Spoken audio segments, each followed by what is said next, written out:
Salut à tous, c'est Nico, j'espère que vous allez bien. Moi, ça va toujours aussi bien. Alors dehors, il fait chaud, il fait beau, il fait donc un temps parfait pour faire de la trotte électrique. Et même s'il ne faisait pas beau, la trotte électrique, c'est un outil qui est souvent très utile, voire même indispensable pour certaines personnes. Donc cette vidéo va intéresser beaucoup de monde. Si vous êtes habitué à la chaîne, vous connaissez sans doute Beeper. C'est une marque française qui fait des trottes électriques de super bonne qualité. J'en ai testé plusieurs, dont la FX Lite il y a 2 ans. Et je suis super content que Beeper m'ait proposé de tester la nouvelle version de la FX Lite qui s'appelle désormais FX2L. C'est la plus petite des 3 trottinettes urbaines de Beeper.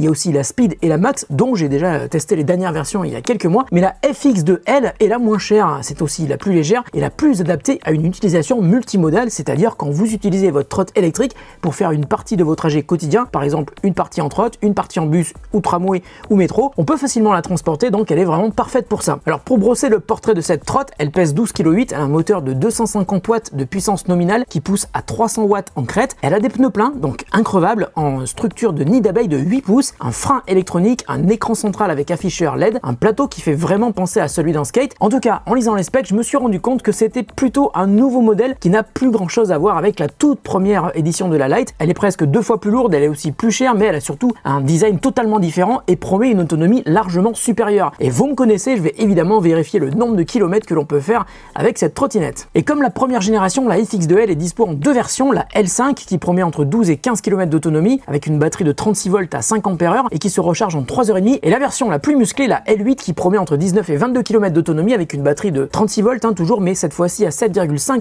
Ah, et celle-ci se charge en 4 heures, et c'est précisément cette version que j'ai ici et que j'ai reçue de la part de Beeper. Alors juste avant de la découvrir, je vous rappelle aussi que j'ai sorti une vidéo d'utilité publique pour tout savoir sur comment choisir sa trottinette électrique en 2021. Je réponds à toutes vos questions et je vous donne plein de conseils. Je vous mets un lien ici et en description de la vidéo. D'ailleurs, si vous n'êtes pas encore abonné à la chaîne, il est vraiment temps de le faire. Vous n'avez pas idée du nombre de vidéos super intéressantes que vous pouvez trouver sur The Grand Test. Alors abonnez-vous, je compte sur vous. Mais on commence tout de suite par l'unboxing et attention, on arrête la musique, c'est parti. Voilà, on va ouvrir le carton.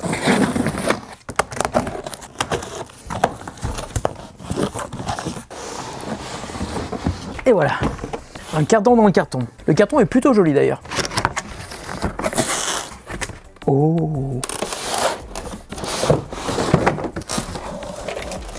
Alors les poignées sont livrées à part. Il y a une petite pochette qui est livrée avec le chargeur secteur, la sonnette et des clés Allen qui vont nous permettre de monter la trottinette. On est plutôt bien protégé. Ah ouais, le plateau est super beau. Oh. Oh, malin. Ok, je vais mettre la roue avant. J'ai même pas eu besoin de regarder la dock, c'est quand même facile à comprendre. Bon, en gros, il faut juste fixer la roue avant. Et les 2 clés Allen sont fournies.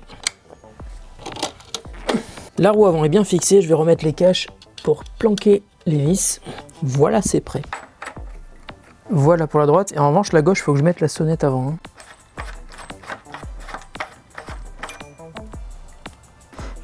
Voilà, nickel. Alors c'est marrant parce que là je viens de finir de la monter, bon déjà ça a été très rapide, j'ai même pas eu besoin de prendre la dock, et je m'aperçois d'un truc, c'est qu'elle a plus rien à voir avec la Lite première génération dont je vous parlais au début de la vidéo. En fait on dirait presque que c'est un mix entre la Lite et la Speed, mais avec un design totalement différent, et puis le plateau qui fait vraiment penser à un skate, je sais pas si vous aimez le skate, en tout cas c'est exactement le même genre de revêtement très agrippant qu'on a par dessus. Là on a un frein arrière, donc le garde-boue qui vous permet de freiner avec le pied arrière. Ici on a des catadioptres, on en a aussi derrière des catadioptres. Alors le système de pliage est vachement malin et en même temps très simple. Regardez, on avance la petite poignée vers le haut et là on tire ce petit loquet vers le haut et hop, on désenclenche le système et on fait rentrer un petit ergot dans le garde-boue arrière.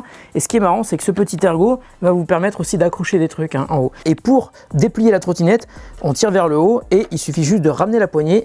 Ça a l'air très solide et en même temps c'est très simple à prendre en main. Je trouve que c'est vraiment hyper quali. Maintenant on va voir ce qu'il y a en haut du guidon. Donc la poignée gauche et la poignée droite à l'opposé. Ici on a l'accélérateur et la gâchette de gauche en rouge, c'est le frein avec la petite sonnette, écoutez. Voilà, ici on a un petit crochet qui vous permet d'accrocher un sac à main, je sais pas ce que vous voulez. Par contre c'est rigolo, mais même avant d'avoir allumé la trottinette, on a les chiffres qui sont affichés. Enfin bon, c'est la matrice de l'écran. Attention, on va allumer. Waouh, alors l'affichage est vraiment ultra lumineux, c'est impressionnant, et pourtant je suis en pleine lumière là. Donc là on a un petit S qui nous indique qu'on est à mon avis en vitesse minimum, vitesse 1. Si j'appuie une fois, il se transforme en orange, on doit être en vitesse 2.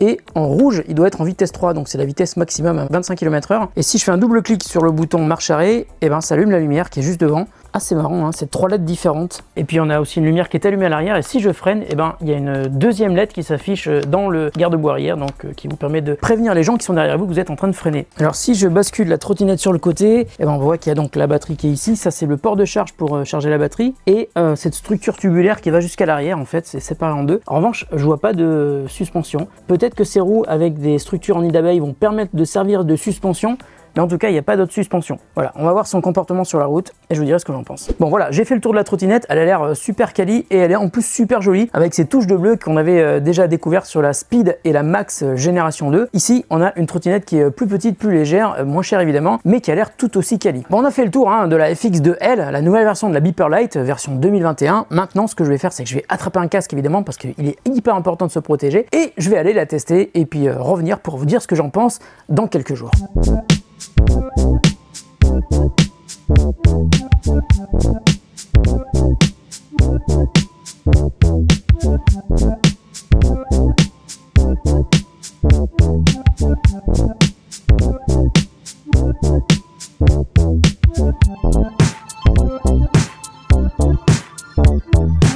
Et bien me revoilà après plusieurs jours de test de la Beeper FX2L qui est ici. Je vous l'ai promis, j'ai plein de choses à vous dire. Alors tout d'abord, c'est une trotte avec des pneus pleins, mais j'ai été hyper surpris de voir qu'elle était finalement assez confortable. En fait, j'ai jamais ressenti le fameux effet tape-cul qu'on a avec une trottinette qui a des pneus pleins. Alors autant sur d'autres trottes de ce genre, on peut avoir très vite mal aux mains ou mal au dos à force de prendre des trottoirs et quand on roule sur des terrains un petit peu accidentés, autant avec celle-là, c'est beaucoup moins marqué. Ça m'a surpris. Ensuite, j'ai trouvé qu'elle était très agréable à conduire. Elle est maniable, assez légère et le plateau est super agréable. En revanche, j'ai une petite réserve sur le frein électronique. Il est efficace, mais suivant le terrain, et ben le freinage peut manquer un petit peu de réactivité. Alors ensuite, il y a un point qui m'a un petit peu gêné, c'est l'écran. Quand il fait sombre et quand on est à l'intérieur, on l'a vu tout à l'heure, c'est très lumineux, mais quand on est à l'extérieur, l'écran est beaucoup moins lisible en plein soleil. On a du mal à discerner la partie allumée de la partie éteinte. C'est assez perturbant, même si ça reste un détail. En revanche, il est dommage de pas avoir plus d'infos sur l'écran. Par exemple, j'aurais aimé avoir le nombre de kilomètres parcourus, et comme il n'y a pas d'application mobile, et ben on n'a donc aucune idée du kilométrage effectué. Alors en matière d'autonomie, là c'est très positif, j'ai atteint 17,5 km avec mes 76 kg, et on a fait un deuxième test avec mon fils qui pèse 41 kg et qui est monté lui jusqu'à 21 km d'autonomie. Bien entendu, comme je vous l'ai déjà expliqué dans la plupart de mes vidéos, l'autonomie dépend de plein de facteurs, votre vitesse, votre poids, la température. Étant donné que le chargeur est tout petit, je vous conseille évidemment de toujours l'avoir avec vous, et ça vous permettra de recharger la trotte où que vous soyez, si bien sûr vous avez accès à une prise électrique. Malgré tout, si vous n'avez plus de batterie, ben vous pouvez quand même l'utiliser en la poussant avec le pied, comme une trottinette classique. Alors ensuite, comme je vous l'ai déjà expliqué dans toutes mes vidéos sur les trottinettes, la trottinette électrique que vous allez choisir dépend généralement de l'utilisation que vous prévoyez d'en faire. La Beeper Lite, c'est une trottinette urbaine, c'est-à-dire qu'elle est vraiment faite pour faire des petits trajets de quelques kilomètres en ville, et si je vous dis ça, c'est pas spécialement à cause de son autonomie, qui pour le coup est plutôt satisfaisante, mais c'est plutôt parce qu'une trotte avec des roues pleines, et ben ça peut être fatigant sur de longues distances, même si sur celle-ci, et comme je vous l'ai expliqué, on a un confort appréciable et supérieur d'ailleurs à de nombreuses trottes à roues pleines que j'ai déjà testées. Mais pensez-y, si vous prévoyez de faire environ 20 km par jour au minimum, prévoyez plutôt un modèle supérieur qui sera encore plus confortable, par exemple la Beeper Speed. Alors je voulais aussi noter un point positif qui est mis en avant par Beeper sur son site web, c'est la durée de la garantie. Beeper assure une garantie de 3 ans sur la partie électronique et mécanique, 1 an sur la batterie, et écoutez bien, 10 ans sur la partie cadre et structure. Ça veut dire que si vous revenez voir Beeper dans 5 ans, si par exemple le cadre en alu s'est cassé, ben vous pouvez faire jouer la garantie. Beeper indique aussi que les pièces détachées sont disponibles pour la Beeper Lite pendant au moins 36 mois. Enfin, je vous confirme la bonne impression que j'ai eue au tout début quand je l'ai découverte, elle est super solide et sa conception est vraiment rassurante, et il y a quand même une énorme différence de conception et de design avec la première FX Lite. Là, c'est pas du tout la même trotte, même si elle garde le même nom. La FX2L8 est vendue 349 € en version 7,5 Ah et 299 € en version 5